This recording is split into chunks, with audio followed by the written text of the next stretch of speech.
Hi everyone! So happy May Day, happy Labor Day in European countries, happy Doctor's Day, and it's also my birthday. And it's like a spring festival day, Maypole Day, 1st of May, and I just want to thank you all so much for your love, and I feel blessed to have you all in my life. But in addition to that, I just want to send you another scientific little video just as we're nearing the end of our self-isolation, and I just want to encourage all of you to keep going and give you a little bit of the science behind why staying at home is important right now and why we shouldn't give up on the protocols yet and get kind of lazy or relaxed about it, because we're almost there. You can see the last stretch. I'm so proud of all of you guys for hanging in there for this long. I know it's really tough to stay home, and like there's a lot of stress involved with some people not having work and not being able to pay their rent and their bills and their mortgages, and just getting so frustrated with the whole situation, and just everyone's so antsy and they're getting cabin fever and stir crazy and itchy feet. I get that. I totally do. But we just gotta like hang in there, guys. You know, we can't jump the gun. We're still not out of the woods yet. We're still in, we're still in hot water a little bit, because our cases here in Ontario and Toronto are still in the 400s every day of the new cases, so that is really far from zero, which means that until we have a really slow amount of increases in numbers of cases that is consistent on a daily basis, we can't really stop staying at home. We've got to keep staying at home. So let's get into the science of the whole thing, okay guys? So let's say that you were taking antibiotics and you wanted to kill the bacteria, and this babushka is going to represent the bacteria. Okay, we're talking about antibiotics here, we're not talking about viruses, okay? So if you take the antibiotics for half the period of time, it only is half as effective. So you know how they always prescribe, take these pills for 14 days, and they give you a time period, and you need to take it for the full amount of time that they prescribe it. If you take the pills for 7 days with the bacteria, well, you kill part of the bacteria, you kill part of it, so the outside is gone. And then, so like you're killing it, you're like cutting off its arms and legs, but maybe it's still got, it's like lungs and its heart, and I know bacteria doesn't have lungs and heart, but this is a metaphor, right guys? And so it's still able to function. And then let's say you take it for 10 days and you're like, oh, I feel really good, so I'm going to stop taking it. And then like there's still the brain left of the bacteria. There's still a little part left, right? It's not completely dead. It's laying there dormant in your body, fooling you into thinking, oh, I have completely recovered from this bacteria, so I'm going to stop taking these antibiotics, even though I haven't taken it for the full 14 days. Well, that bacteria then's like, ha ha ha, I tricked you, and then it starts rebuilding until it's back to the original babushka size, until it's back to its original powerful bacteria size. And now it's resistant to the antibiotics. You can't use them anymore because it was mutating and growing stronger to fight against that antibiotic. So it's resistant. So it's something like that. That's a metaphor for what we're dealing with right now with this virus. We are only halfway there, meaning if we go out of our houses now and we don't continue to distance ourselves for 2 meters from each other, and we don't continue to wear masks, when we're in close proximity, which we shouldn't be, but to try to reduce the amount of droplets that get into our noses and mouths, or to try to reduce the amount of droplets that we breathe out onto other people in case we're infected, because we don't know right now who's infected and who's not, then we're going to get a second wave of this virus. And if you look at history and you look at what happened during the Spanish flu, the second wave was worse than the first wave of the virus. So we really have to just, pull up our socks and buckle down and hang in there for this remaining time. Because I think people are not really grasping that, the virus is so microscopic. Remember I told you in the last video the virus is so microscopic. So these are little pieces of tissue that I cut up to try and show you. So I'm going to throw them in the air, and you're going to see they'll float in the air. Whoop. See, they float. And that's really large size objects that you can actually see. Imagine if it's a microscopic thing like a virus, where it's even submicroscopic. It's not just microscopic, it's submicroscopic. Just breathing, you're releasing droplets. They're little droplets that are being released. Just breathing and talking.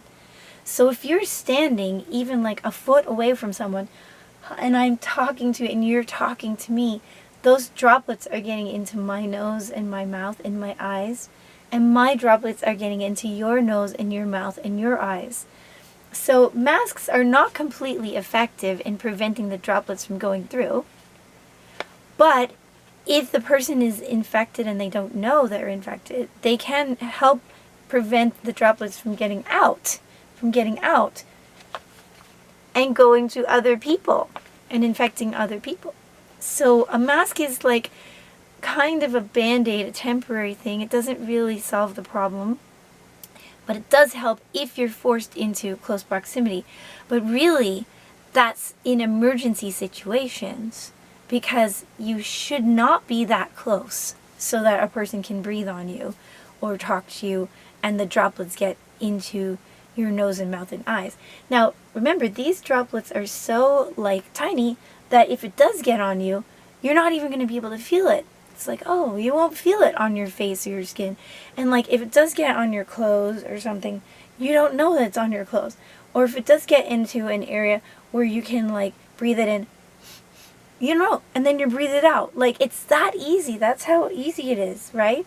And then you can pick it up with your hands. And then, so there you have it on your hand. Now it's on your hand. And you're walking around with it on your hand, and you go scratch, scratch, scratch. And it's on your face, in your nose, in your eyes, in your mouth, right? It's in there now, and now you're infected, right? So, guys, I'm not saying that you shouldn't go out for a walk and get some fresh air, but if you do, please stay 2 meters away from each other, because this virus travels in the air for up to 2 meters when people exhale. They don't even have to sneeze. Well, it travels for 2 meters when you sneeze or you cough. It could even be further than that if you're running and there's momentum involved, or riding a bike. But that you need that physical distance, that 2 meters of distance.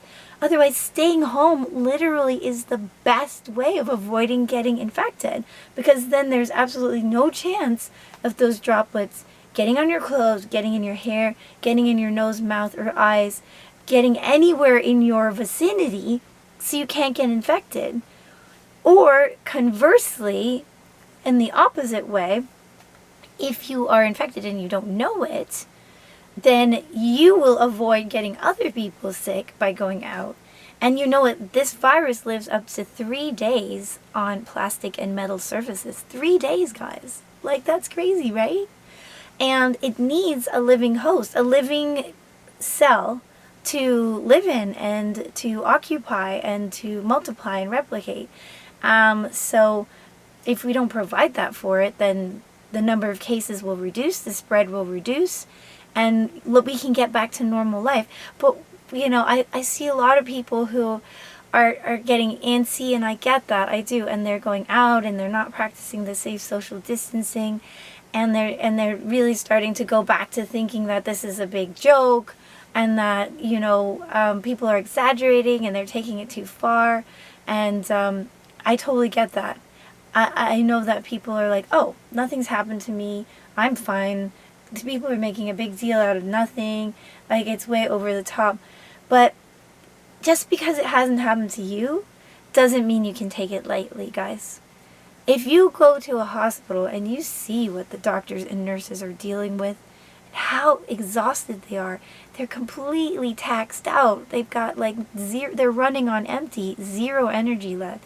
And the cases in there are just, you know, they range from severe to like deadly, right? You know, people in the ICU, on the ventilators, in induced comas, you know, and I just think that the rest of the people who are not feeling it in a personal way don't understand the gravity of it or the severity of it, and they're tired of staying at home. So of course staying at home is the best solution. But if you have to go out because maybe you're depressed or you just can't take it anymore, you need to go for a walk to clear your head, to get some exercise, to get some fresh air, then practice the social distancing, the 2 meters of separation, 2 meters of separation. And wash your hands. Don't touch anywhere on your face when you're outside. You never know. Like, you can get it from community spread, guys. Community spread. So, I just want to say, hang in there. I know this is like a crazy time. And, I mean, we're all living in very unknown times right now. And things that we've never experienced before. And this is a global phenomenon, a global pandemic, which is not the same as what the Spanish flu was, or the bubonic plague, right? So it's new waters we're treading here. But, you know, there's a lot of positive things too that have come out of this. I've seen so many communities come together, people do extreme acts of kindness, heartwarming things that like make me have faith in humanity, and it's just like lovely, beautiful things, right? And you know, like, I just think we have such a capacity to help each other through these times, and we can totally do that. I know we can. And then it's also an opportunity to improve ourselves, for self-improvement, introspection, reflection, doing do-it-yourself DIYs, do-it-yourself projects, things you put off for ages because you never had the time and now you do. You know, spending quality time with your kids. If you are always working, now you can actually see them grow and have fun with them. You know, writing that book, or you know, taking those pictures and putting them into an album, or composing that song, or choreographing that dance, or doing a fitness regime and exercising every day and challenging yourself, and just being disciplined. It's hard to be disciplined in these situations. You know, people start, you know, getting a little bit crazy with like, I need this and I need that, and oh my God, what's going on? But I know we have it in us. We all have the capacity to have that discipline and be, you know, less selfish and care about each other. And I've seen it. So this is an awesome time to do that. And also for prayer. For me, it would be to pray for the world and for everyone. Get closer to nature. Get closer to whatever your belief system is. Get closer to each other too, because there are a lot of people who the isolation is taking a toll on them mentally, mental illness. So to reach out to other people and try to connect with them on Zoom or Skype or WhatsApp or Facebook Messenger or FaceTime or whatever you're using for technology, or just calling someone and talking to them on the phone, you know, to try and connect with another human being so that the trauma of the whole situation doesn't get to us in a mentally way as well, an emotional way. But listen, guys, I'm so proud of all of you, and I love you with all of my heart. And I know that we are doing the best that we can do. We just have to hang on a little bit longer and not break those protocols just yet, okay? And even when the stores and when everything opens up again, we've got to continue practicing that safe social distancing, and we've got to continue like wearing the masks if we are forced in closer proximity to each other, and washing our hands, and really staying home if we can as much as possible, and only going out for the absolute necessities, right guys? And I know you can do it. I love you guys so much, and thank you again for all your messages of love for my birthday. God bless you all, and take care and stay safe, stay home, and we can get through this together. We're almost there. God bless.